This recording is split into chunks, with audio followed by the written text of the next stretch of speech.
Yajuju wa Majuju. Tsaya ka saurari abin da zai amfane ka na daga abin da ke tunkaro mu na zahiri. Tun daga lokacin da Annabi Isa alaihi salatu wassalam ya samu damar halaka Dujal, daga lokacin su kuma za su samu damar barkowa, wato Yajuju wa Majuju. Su kuma masu haɗarin gaske ne, masu yawan gaske ne. Dujal annabi ne kawai ke iya kashe shi, amma Yajuju wa Majuju annabi ma baya kashe su. Domin lokacin da suka barko, Annabi Isa ya yi kansu, ya yi ƙoƙarin ya yaƙe su. Allah ya ce musu waɗannan ba za ku iya da su ba, ku je ku hau wannan dutsen da kai da jama'ar ka, wato mayakan da yake tare da su. Su waye Yajuju wa Majuju? Yajuju wa Majuju ba aljanu bane ba, mutane ne, kuma ubanmu ɗaya da su, wato Annabi Adamu. Dukka zuri'an mu ɗaya. Lokacin da za a halicci Annabi Adamu, aka tura mala'ika Jibril ya je ya ɗebo ƙasa, ya ɗauko nau'in ƙasa daban-daban ya haɗa ya zo ya kawo, aka halicci Annabi Adamu. Shi yasa mutane suka bambanta, wasu Larabawa, wasu ka gansu Turawa fataki har izuwa baƙaƙen fata izuwa kanmu. Amma canjin fatar bai zo ba sai akan Annabi Nuhu alaihi salatu wassalam. Annabi Nuhu alaihi salatu wassalam akwai 'ya'yansa uku, akwai Atham, akwai Ham, akwai Yafit bin Nuhu. Wannan Yafit din zuri'arsa ta tsatsansa waɗannan Yajuju wa Majujun suka fita. Yajuju wa Majuju suna da mutukar haɗarin gaske, kuma su masu barna ne a ban ƙasa, masu zub da jini, masu kisa, duk wani nau'in saban Allah aikinsu ne waɗannan. Suna da tsananin yawa, domin duk ɗaya yana haifar dubu, sannan dubun nan kowanne ɗaya zai haifi dubu. Abin nufi ba sa mutuwa sai kowannensu ya haifi dubu. Saboda tsananin yawansu aka misalta su da jaki. Jaki ne baki, a jikin jakin a samu wani gashi siri ɗaya tak shine fari. To haka muke mu, wannan siri ɗayan gashin farin nan shine yawan mu, akan wannan bakin gabaki ɗaya shine yawan wa'annan Yajuju wa Majuju. Akwai asari na Abu Abdullahi bin Mas'ud, ya tambayi manzon Allah sallallahu alaihi wasallam akan Yajuju wa Majuju. Ya gaya masa Yajuju wa Majuju kabila biyu ne, Yajuju daban, Majuju daban. Sannan su ma mutane ne, 'yan adam ne. Sannan su ma mutane ne, 'yan adam ne, sai dai bambancin halitta. Sannan a cikinsu na kowanne kabila akwai al'umma guda 400 a kowanne bangaren Yajuju da Majuju kenan. Sannan an tambayi annabi yaya yanayinsu yake, ya ce yanayinsu ya kwatanta su da tsayin wata bishiya wacce ake samunta a yankin ƙasar Sham, wanda tsayinta ya kai zira'i 120, sannan faɗinsu ma haka. Sannan akwai wasu daga cikinsu su ma wanda suke da manya-manyan kunnuwa, saboda girman kunnensu ya kai za su iya kwanciya akan wannan kunnen nasu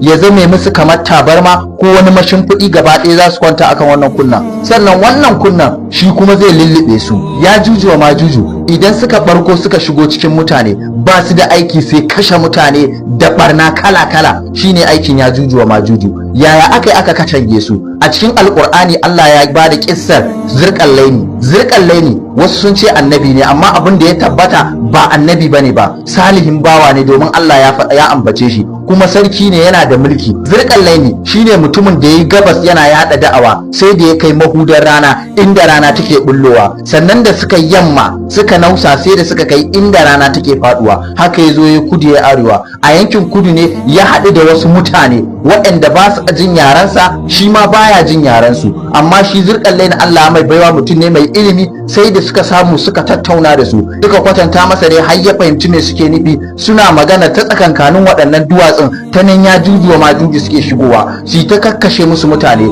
su da awakansu da waye, su ta musu barna kala-kala. Su suna so ya katange musu su, ya musu shamaki a tsakaninsu, sannan ya saka musu wani haraji, ladan aikin da zai musu kenan, wani haraji da za su ɗan dinga bashi wani abu duk wani lokaci saboda wannan aikin da ya musu. Sai dai kun san shi mai da'awa musulunta yake so a yi ba kuɗi ba, inda take Zirƙallaini yasa aka samu wasu ƙarafa, manya-manyan ƙarafa, aka sassaka aka yi katanga da su, inda suka rufe su. Bayan sun rufe aka dinga zuba wata kankare ta narkakken karfe da narkakkiyar tagulla, aka dinga zubawa, aka yi wata katanga mai karfi, wanda har yanzu maganar da muke ba su da wani aiki sai kokarin ya za a yi su fasa wannan katangar, su samu su shigo cikin duniya domin su zo su yi ta kashe mutane, su yi barnar su san ransu. Wanda a yanzu maganar da nake muku sun samu nasarar ula wannan katangar, inda suka yi mata wata 'yar kofa wanda Allah ya sanar da annabi hakan. Wannan 'yan kofar wasu suna maganar da cewar